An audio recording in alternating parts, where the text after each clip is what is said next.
अभ्यास प्रश्न 1.2 प्रश्न 6 2 की पावर 3 गुणा 3 गुणा 5 तथा 2 की पावर 4 गुणा 5 गुणा 7 का एलसीएम ज्ञात कीजिए।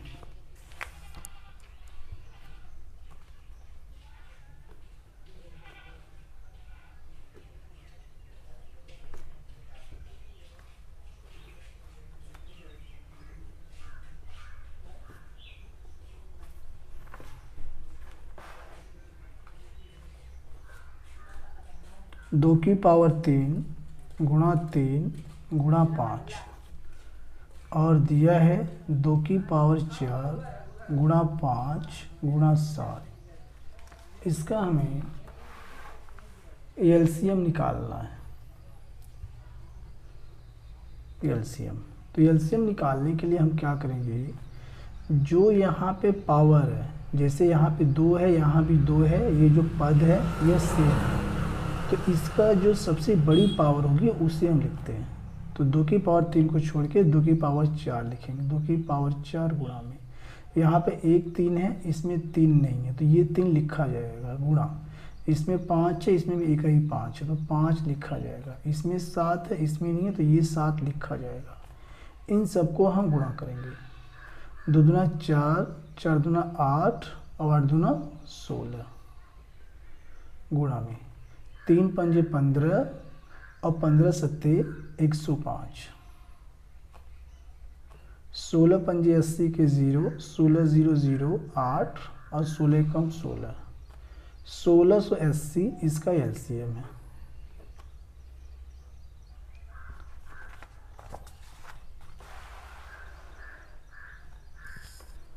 लघु उत्तरी प्रश्न, short answer type question, question number 7। दो संख्याओं का एलसीएम 27 तथा एलसीएम 162 है। यदि एक संख्या 54 है तो दूसरी संख्या ज्ञात कीजिए।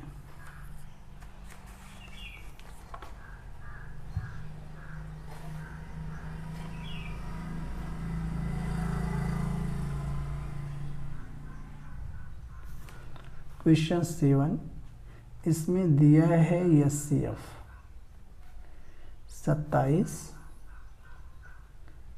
और एलसीएम 162 और यहाँ पे एक संख्या दिया है, एक संख्या, इसे हम ए मान लेते हैं। ये दिया है 54। हमें क्या बताना है, दूसरी संख्या।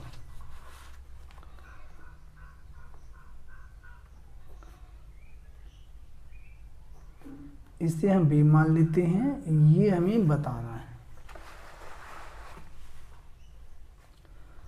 तो इसके लिए फार्मूला होता है एक संख्या गुणा दूसरी संख्या बराबर एलसीएम गुणा एचसीएफ। तो एक संख्या 54 है गुणा बी बराबर एलसीएम दिया हुआ है 162 है तो यहाँ कर देते हैं। एचसीएफ ये दिया 27, आगे पीछे लिख सकते हैं, कोई दिक्कत नहीं है। अब बी बराबर 27 गुणा 162 बटे में आ जाएगा 54। अब हम क्या करेंगे, काट सकते हैं। तो 9 से काटेंगे तो 9 3 27, 9 5 45, 9 6 54, फिर 3 से जाएगा, 3 1 3, 3 दूना 6, 162 बटे 2, 2 से काटेंगे, 2 8 16, 2 1 2। तो यहाँ पे कह सकते हैं दूसरी संख्या बराबर 81, ये इसका आंसर है।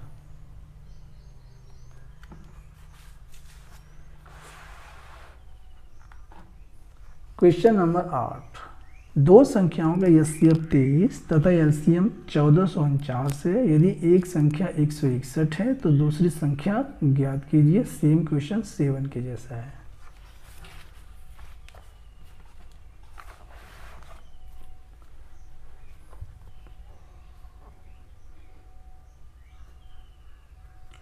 क्वेश्चन 8, एचसीएफ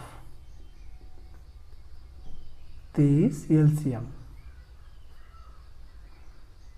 1449, एक संख्या 161 और दूसरी संख्या हमें बताना है क्या होगा। तो यहाँ पे फार्मूला होता है एक संख्या गुणा दूसरी संख्या बराबर एलसीएम गुणा एचसीएफ।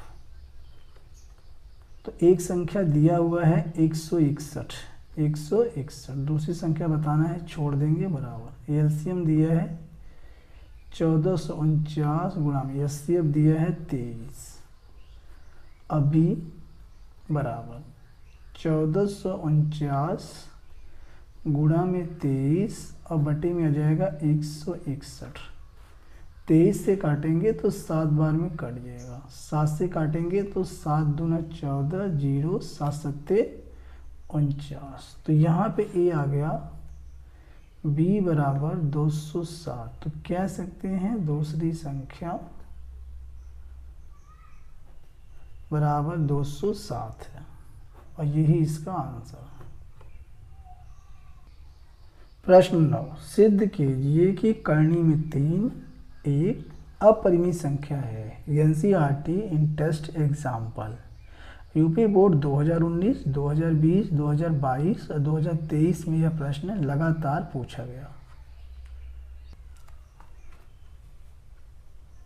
सॉल्यूशन, तो इसके विपरीत हम मान लेंगे कि करनी में 3 एक परिमित संख्या है। माना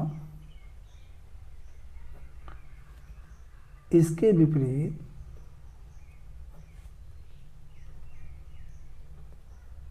इसके का अर्थ है ये जो लिखा हुआ है, इसके विपरीत करनी में 3 एक परिमित संख्या है।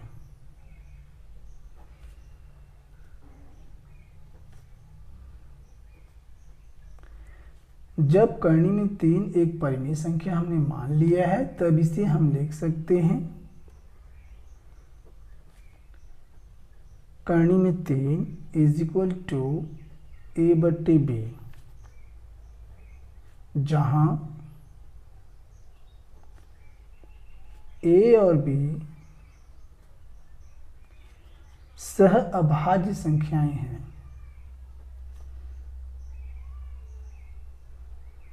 सह अभाज्य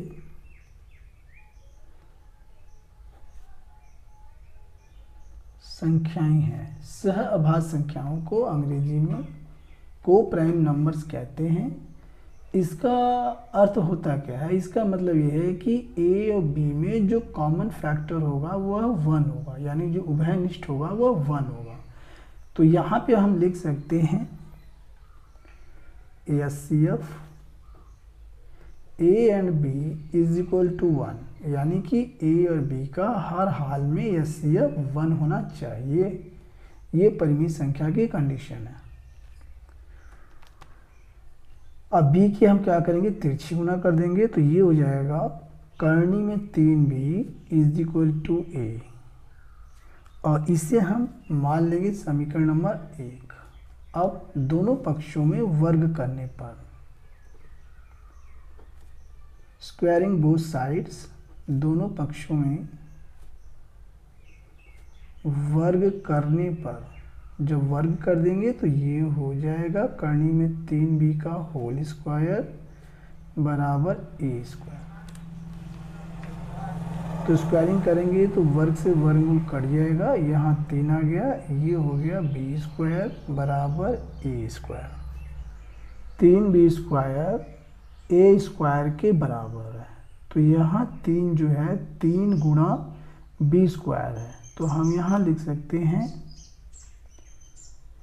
ए 3 का गुणज है, 3 का गुणज है, ए गुणा समथिंग, ए जो है 3 का गुणज है। तो यहाँ हम लिख सकते हैं, इसे हम कर सकते हैं बी स्क्वायर बराबर ए स्क्वायर बटे 3, चूँकि ए स्क्वायर 3 से भाज्य है, 3 से यहाँ भाज्य है, बराबर बी स्क्वायर है। तो ए स्क्वायर 3 से भाज्य है, 3 से भाज्य है, इसलिए इसलिए ए भी 3 से भाज्य है, ए भी 3 से भाज्य है। और यह हमें थ्योरम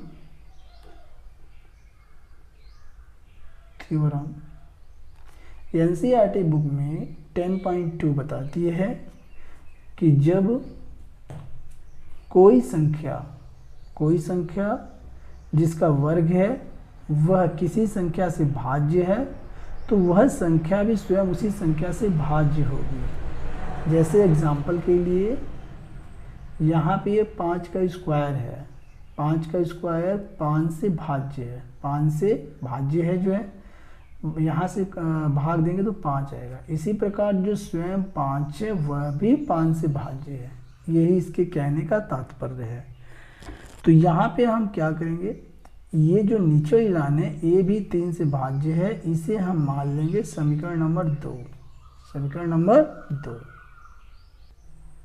चूंकि यहाँ पर ए जो है 3 का गुणज है, यानी 3 गुणा समथिंग है, तो हम यहाँ पे लिख सकते हैं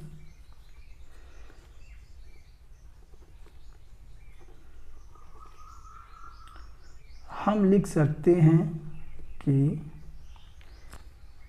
a बराबर 3 और समथिंग के स्थान पर लिख देंगे हम c, यानी कोई संख्या है जहां c एक पूर्णांक है, जहां c एक पूर्णांक है। अब यहाँ a के स्थान पर हम ये कर सकते हैं, a के स्थान पर करनी में 3 भी समीकरण 1 से, तो करनी में 3 भी बराबर 3c और यहाँ लिख देंगे समीकरण 1 से, समीकरण 1 से। अब दोनों पक्षों का वर्ग कर देंगे,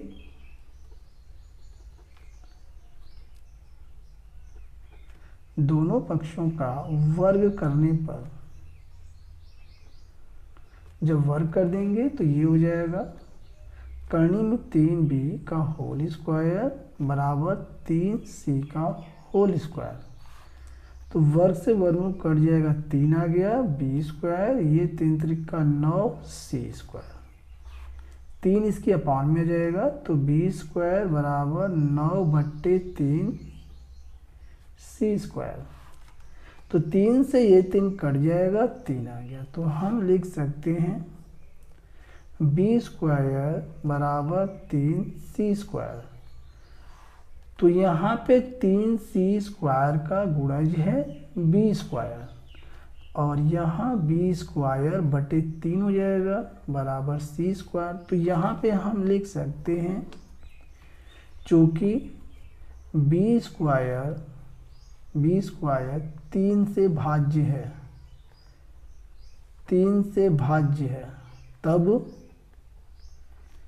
b भी 3 से भाज्य है, 3 से भाज्य है, और इसे हम कर देंगे समीकरण नंबर 3। तो यहाँ पे हमने ये देखा समीकरण 2 में कि a जो है 3 से भाज्य है, a जो है 3 से भाज्य है, और यहाँ b में भी b भी जो है 3 से भाज्य है। तो कहने का मतलब कि a और b दोनों के अंदर 3 एक फैक्टर है, 3 एक फैक्टर है, जबकि यहाँ पे हमने पहले ही क्लियर किया है जब इसके विपरीत करनी में 3 एक परिमेय संख्या हमने माना था। जो परिमेय संख्या जो होती है वह a/b के फॉर्म में होती है, और a और b का एचसीएफ हर हाल में 1 होना चाहिए, जबकि यहाँ पर समीकरण 2 और समीकरण 3 से ये निष्कर्ष निकलता है कि इसमें 3 भी एक उभयनिष्ठ गुणनखंड है। तो हम यहाँ पे लिख सकते हैं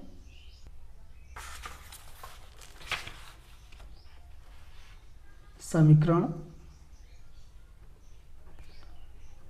2 और 3, समीकरण 2 और 3 से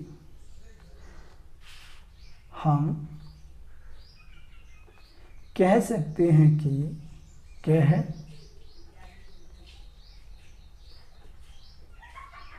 कह सकते हैं कि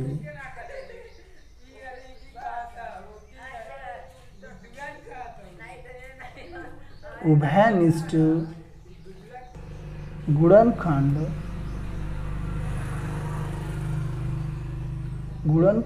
3 है, जो कि एक विरोधाभास है, जो कि एक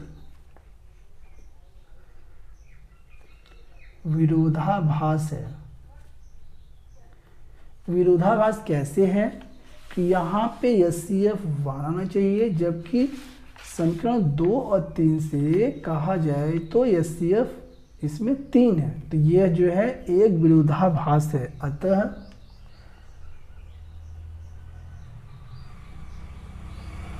हमारी कल्पना गलत है। जो हमने ये मान लिया था कि करनी में 3 एक परिमेय संख्या है, ये हमारी कल्पना थी और ये कल्पना हमारी गलत साबित हो गई है। अतः हमारी कल्पना गलत है। अतः करनी में 3 एक अपरिमेय संख्या है। अपरिमेय संख्या है और इस प्रकार से इसका आंसर क्लियर हो गया। क्वेश्चन नंबर 10, संख्या 20570 का अभाज्य गुणनखंडन ज्ञात कीजिए।